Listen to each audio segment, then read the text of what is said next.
Hello everybody and welcome back to another weekly recap. In the weekly recap, I like to discuss any game updates, community news, or anything else related to the old school RuneScape community this week. In this week, we're getting some changes to the Song of the Elves update. The Gauntlet is getting changed slightly. Some of the more controversial changes from the quest being implemented are getting changed or reverted, or in some cases they're staying the same. We have a lot to discuss about the new update, and while I really liked the Song of the Elves quest, I think pretty much 95% of it was amazing.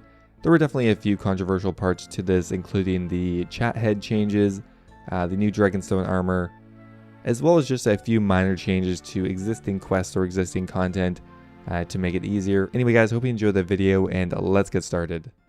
So the Song of the Elves quest actually came out on July 25th, and just a few days after we ended up getting some hot fixes to the quest, which was nice to see, as there's definitely a few issues with it. However, one of the more talked about issues, for whatever reason, was actually the new chatheads for the elves. I do agree that they do look quite a bit different, and they're a lot more noticeable in the existing quest lines. For example, Elena, who is in the Biohazard quest, has had her chathead changed as well.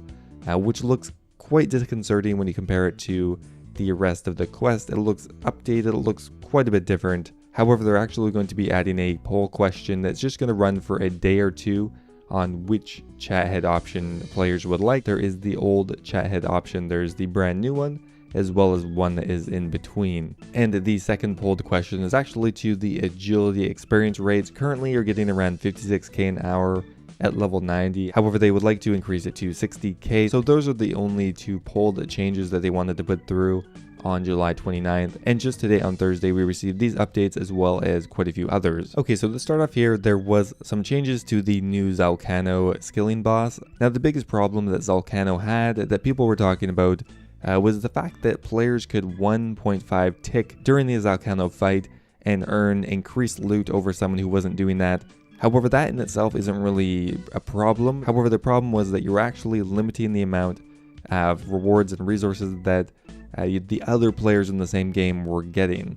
So now players that have contributed a fair amount now receive a drop on Zalcano's better loot table. The quantities of items received scales now based on how much you have contributed to the fight. So essentially they have closed the gap between the highest contributor and everyone else. You are still going to get a better reward for being the MVP, but it's not going to be drastically better, and other people aren't going to suffer because of it. Now I think most people really enjoyed the Song of the Elves quest. However, there were quite a few unintended changes that were not put in a change log list or even mentioned at all. Another one of these was actually in Galadriel's tomb. The iconic moss giant in Galadriel's tomb was changed to be a moss guardian, and for a little while was no longer aggressive, which is a bit of a blunder because that is an iconic starting quest that people are doing, and removing that part of danger, it's just unnecessary.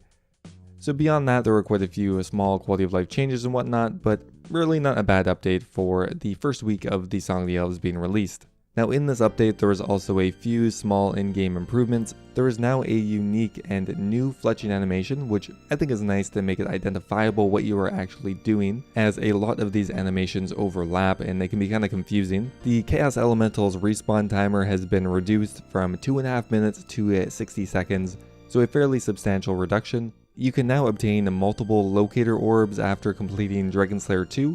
Not really sure what the point of that is. And the Last Man Standing beta is now closed. They're hoping to do a relaunch for it autumn of 2019.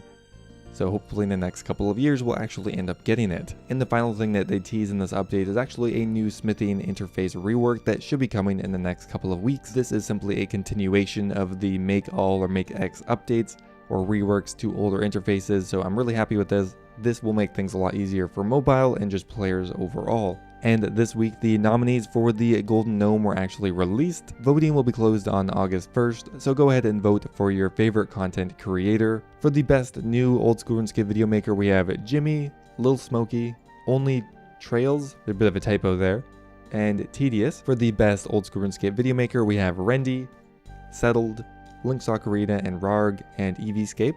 Good job, guys. For the best video of the year, we have EVscape's $1,000 Battle Royale video. We have Settled's Mauritania Locked Ironman, Rendy's 18 Combat Fire Cape, as well as the Swamp Lettuce Exposed video by Little Smokey. And that is all for game updates this week.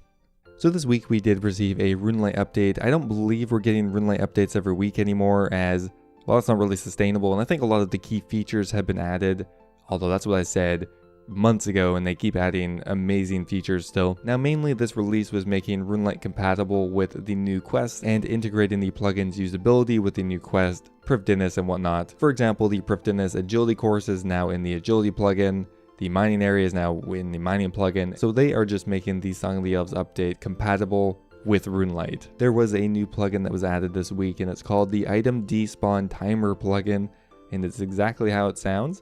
For any item that you receive as a drop, or that you drop on the ground, there will be a visual indicator of how long it will take until the item has despawned. Pretty useful for players who want to take pictures or make videos, or for people who are juggling clue scrolls on the ground, that could be extremely useful. The World Hopper plugin now has the option to show the current world's ping in the top right corner, which is extremely nice, as normally you need to ping it yourself, and being able to look quickly at what your ping is as it changes throughout the day, I think is extremely useful. And there's also been an update to the bank tags plugin as well as the clue scroll plugin, and on top of that a ton of bug fixes and improvements, so thank you once again to Runelite for another awesome update. Now one part of the Song of the Elves update that a lot of people aren't really happy about is the general design of some of the new armors and capes. One of the biggest offenders in people's eyes is the Dragonstone armor. Now for one, there's just big Dragonstone imagery all over the entire armor set, but I think the more offending part of this is that this looks like the rune armor taken directly from RuneScape 3. This armor is so drastically different than the original rune armor, and I personally don't really like the look of the Dragonstone armor, and I know a lot of other people don't as well. Now this is just a bit of nitpicking. Overall, once again, I have to say the Song of the Elves quest looks amazing.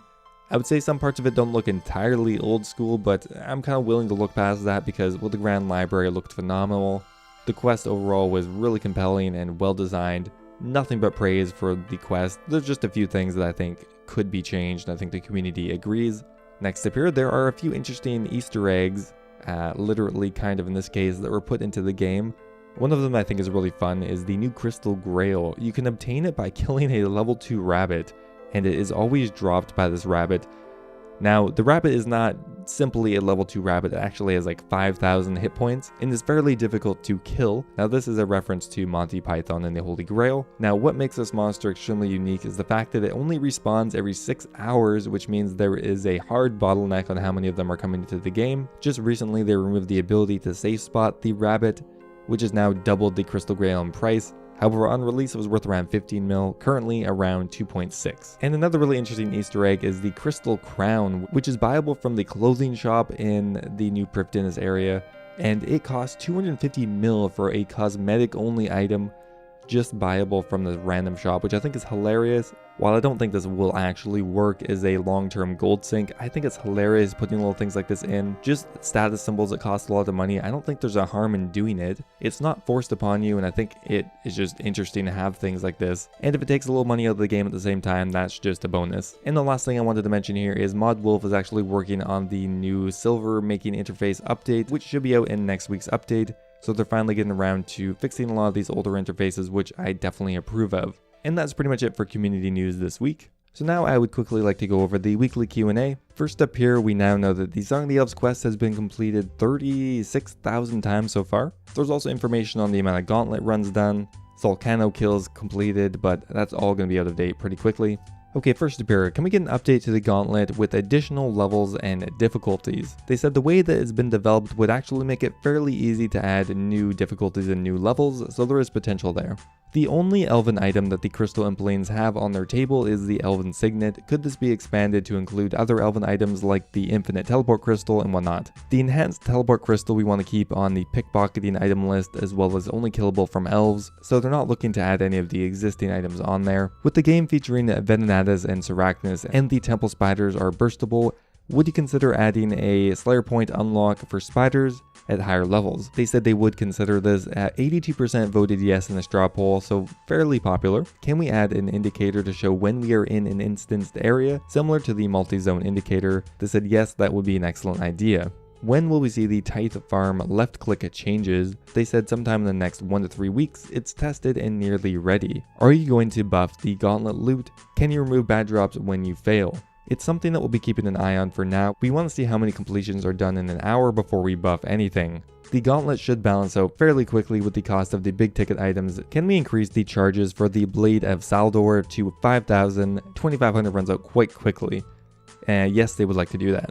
Can you tell us how much gold has been spent on the crystal crowns? They said yes, they can find out and they will post it later. Can you add the dragon pickaxe loot to Zolcano? It would fit thematically. They're not really looking to change that, especially for something that comes from the wilderness only. They said, what are your thoughts on updating the bounty hunter shop since tier 1s have crashed after the tier 10 change? They mentioned that there is a blog that is nearly ready to post, so after that they would like to get feedback on what you think of the new change.